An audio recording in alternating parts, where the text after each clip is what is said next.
नमस्कार विद्यार्थी मित्रांनो. आज आपण पाहणार आहोत पाठ क्रमांक 10 रंगसाहित्याचे. ह्याचे स्वाध्याय आपण पाहणार आहोत. तर यांचे लेखक तर लेखकाचं तर नाव दिलेलं नाहीये, पण ठीक आहे. आपण स्वाध्याय पाहूया. रंगसाहित्याचे या पाठामध्ये आलेले जे साहित्य प्रकारांची नावं आहेत ती विचारली आहेत. तर साहित्य प्रकारांची नावे आहेत कथा, कादंबरी, कविता, नाटक, चरित्र, आत्मचरित्र, प्रवास, वर्णन. आकृतीबंध पूर्ण करा. कथेचे प्रकार तर कथेचे प्रकार आहेत परिकथा, बोधकथा, विज्ञान कथा, ऐतिहासिक कथा, साहस कथा. पुढचा प्रश्न आहे कवितेची वैशिष्ट्ये. छोटेसे आणि आटोपशीर रूप, मोजक्या शब्दात मोठा आशय व्यक्त करणे, शब्दालंकार अर्थालंकारामधून येणारी आशय गर्भता, अर्थपूर्ण व चपलक शब्दरचना, कल्पनांचा सुंदर आविष्कार, स्वरांचा साज चढताच गाण्यात रूपांतर. पुढे आहे कवी कुसुमाग्रज. तर यांचं नाटक आहे नटसम्राट. प्राप्त पुरस्कार आहे ज्ञानपीठ. मूळ नाव आहे वि.वा. शिरवाडकर आणि काव्यसंग्रह आहे विशाखा. पुढचा प्रश्न आहे फरक स्पष्ट करा. चरित्र आणि आत्मचरित्र. तर चरित्र म्हणजे एखाद्या व्यक्तीच्या आयुष्याचे लेखकाचे केलेले वर्णन होय आणि आत्मचरित्र म्हणजे की व्यक्तीने स्वतःच्या जीवन प्रवासाचे तटस्थपणे केलेले वर्णन होय. चरित्र म्हणजे हा प्रकार संघर्षमय कर्तृत्ववान संधीचे सुवर्ण संधीत रूपांतर करणारा, सामान्यांना प्रेरणा देणारा असतो. आणि आत्मचरित्र म्हणजे लिहिणाऱ्या व्यक्तीच्या आयुष्यातील विविध टप्प्यांचे, वळणांचे व भल्याबुऱ्या अनुभवांचे कथन असते. पुढे आहे चरित्र. हे बाबासाहेब पुरंदरे, धनंजय गाडगीळ, बा. ध. खेर, रणजित देसाई हे प्रसिद्ध चरित्रकार होत. पुढे आहे आत्मचरित्र. स्वातंत्र्यवीर सावरकर, सुनीता देशपांडे, माधवी देसाई, डॉक्टर जयंत नारळीकर इत्यादी लेखकांची आत्मचरित्र गाजलेली आहेत. पुढे पहा. खालील दिलेल्या अनेक वचनी नामांचे एक वचनी रूप लिहून त्यांचा वापर करून प्रत्येकी एक वाक्य तयार करा. तर रस्ते, रस्ता. वाक्य आहे रस्ता नागमोडी वळणे घेत गावापर्यंत पोहोचला. वेळा, वेळ. जेवणाची वेळ झाली तरीही रमाकांत घरात आला नव्हता. भिंती, भिंत. वाड्याची मागची भिंत पूर्णपणे खचली होती. विहिरी, विहीर. गावी परसातच एक जुनी विहीर होती. अनेक वचन मध्ये पहिली वेलांटी येते विहिरीची आणि एक वचन मध्ये विहीर याची दुसरी वेलांटी येते. पहा तुम्ही नीट. घड्याळे, घड्याळ. मामा शहरातून काव्यासाठी घड्याळ घेऊन आला. माणसे, माणूस. दुपारी उन्हामुळे रस्त्यात एकही माणूस दिसत नव्हता. पुढचा प्रश्न पहा. 5वा. खाली शब्दांचा पर हा एकच शब्द जोडून नवीन अर्थपूर्ण शब्द तयार होतात ते बनवा. मराठी भाषेतील अशा विपुल शब्दसंपत्तीचा अभ्यास करा. त्याप्रमाणे वेगवेगळे शब्द तयार करा.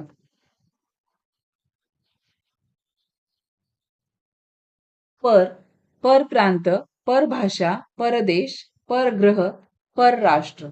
पुढचा प्रश्न आहे खालील सामाजिक शब्दाचा समास ओळखून तक्ता पूर्ण करा. तर समास. तर समासवर जो लिंक आहे मी डिस्क्रिप्शन बॉक्स मध्ये टाकलेली आहे की समास कसा ओळखला जाईल. यथामती, प्रतिदिन, आई वडील, 4-5, त्रिभुवन, केर कचरा, भाजीपाला, चहा पाणी, आजन्म, गैरशिस्त, विटी दांडू, पाप पुण्य, स्त्री पुरुष. तर हे द्विगु समास, अव्ययभाव समास, वैकल्पिक द्वंद्व समास, इतरेतर द्वंद्व समास आणि समाहार द्वंद्व समास. तर मी तुम्हाला डिस्क्रिप्शन बॉक्स मध्ये समास कसा ओळखायचा त्याचे ट्रिक्स सांगितलेले आहेत.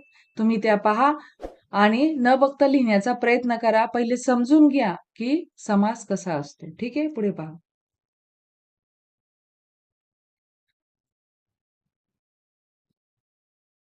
स्वमत पहा.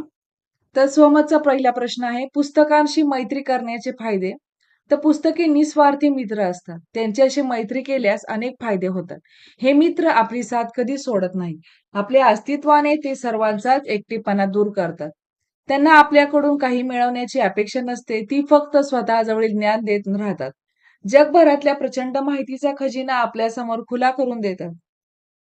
आपले मनोरंजन करून जीवनातली तोचपणा, रटाळपणा दूर करतात. चांगले विचार, मूल्य, संस्कार वाचकांना पुरवतात. आयुष्याला योग्य दिशा देण्याचे काम करतात. ही पुस्तके आपले अनुभव विश्व संपन्न करतात. आपल्याला माणूस म्हणून समृद्ध करतात. प्रत्येक गोष्टीकडे पाहण्याचे विविध विचार, मूल्य, संस्कार वाचकांना पुरवतात. आयुष्याला योग्य दिशा देण्याचे काम करतात. ही पुस्तके आपले अनुभव विश्वसंपन्न करतात.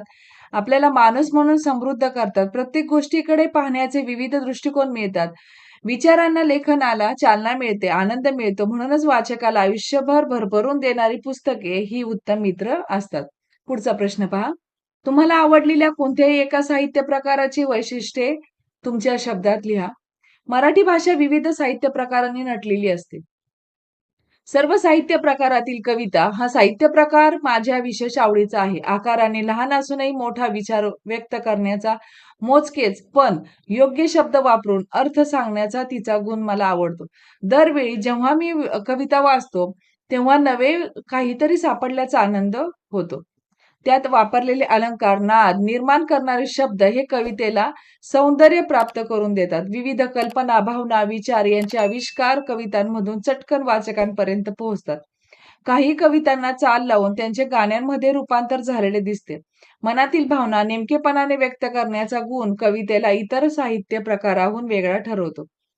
त्यामुळे मला कविता हा काव्य प्रकार फार आवडतो. पुढचा प्रश्न आहे. उत्तम लेखक होण्यासाठी उत्तम वाचक होणे आवश्यक असते. याबाबत तुमचे विचार स्पष्ट करा. उत्तम लेखक होण्यासाठी उत्तम वाचक होणे आवश्यक असते, कारण वाचनामुळे विविध साहित्य प्रकार परिचयाचे होतात. त्या साहित्य प्रकाराची वैशिष्ट्ये लक्षात घेतात. साहित्याच्या वाचनाने आपले अनुभव विश्व समृद्ध होते. विचारांना चालना मिळते, म्हणजेच मनोरंजनासोबत ज्ञानही वाढते. अधिकाधिक शब्द संपत्ती मिळवता येते. एकच साहित्य प्रकार वेगवेगळ्या लेखकांनी कसा हाताळला याचे ज्ञान मिळते. या अभ्यासातून आपल्याला आपली लेखन शैली निश्चितच करता येते. साहित्याच्या वाचनाने आलेली प्रगल्भता व शब्द सामर्थ्य लेखनाच्या माध्यमातून कागदावर उमटते. त्यामुळेच लेखन करण्यासाठी वाचनाची खूप आवश्यकता असते असे मला वाटते. त्यामुळे मला हे विधान पटलेलं आहे. पुढचा प्रश्न पहा. तुम्हाला आवडले जे पुस्तक आहे त्या पुस्तकाबाबत खालील मुद्द्यांचा विचार करून माहिती लिहा. तर पुस्तकाचे नाव आहे श्यामची आई. लेखक आहेत साने गुरुजी. साहित्य प्रकार कादंबरी. वर्ण्य विषय आहे की श्यामवर बालपणात त्याच्या आईने केलेले सुसंस्कार. मध्यवर्ती कल्पना, आमच्या आईने श्यामचे आयुष्य कसे समृद्ध केले याची ती कहाणी आहे. पुस्तकातून मिळणारा संदेश आहे की चांगला माणूस होण्यासाठी कोणते संस्कार व गुण अंगी रुजवावेत याची शिकवण मिळते. त्याचं मूल्य आहे की शिक्षणाचे, संस्काराचे, व्यवहार ज्ञानाचे व व्यक्तिमत्व विकासाचे मूल्य. सामाजिक महत्व, तर सामाजिक बांधिलकी कशी जोपासली व मानवतावाद हाच खरा धर्म ही तत्वे लक्षात घेतात. स्वातंत्र्य, समता व बंधुत्व याची जाणीव होते. आवडण्याची कारण असं आहे की लहान मूल म्हणजे मातीचा गोळा. श्यामवर त्याच्या आईने ममतेने संस्कार करून श्यामचे जे मानवतावादी व्यक्तिमत्व घडवले. श्यामच्या आईचा हा श्यामचा आदर्श प्रत्येकाने अंगीकारावा ही शिकवण ही कादंबरी देते. म्हणून जनमानसात ही प्रिय आहे. आता पुढे जे दिलं आहे ते वाक्य रूपांतर. तर मी तुम्हाला डिस्क्रिप्शन बॉक्समध्ये प्रश्नार्थी, विधानार्थी, उद्गारार्थी, आज्ञार्थी, होकारार्थी, नकारार्थी हे कसे ओळखायचे, यांचं रूपांतर कसं करायचं याची तुम्हाला ट्रिक्स दिलेली आहे. तुम्ही एकदा ते व्यवस्थित समजून घ्या. हे वाचा. पान नंबर 4141 वर पान नंबर आहे. तुम्ही व्यवस्थित वाचा, समजून घ्या आणि त्यानंतर तुम्ही ती लिंक दिलेली आहे ती पण तुम्ही तुमच्या नोटबुकमध्ये लिहा.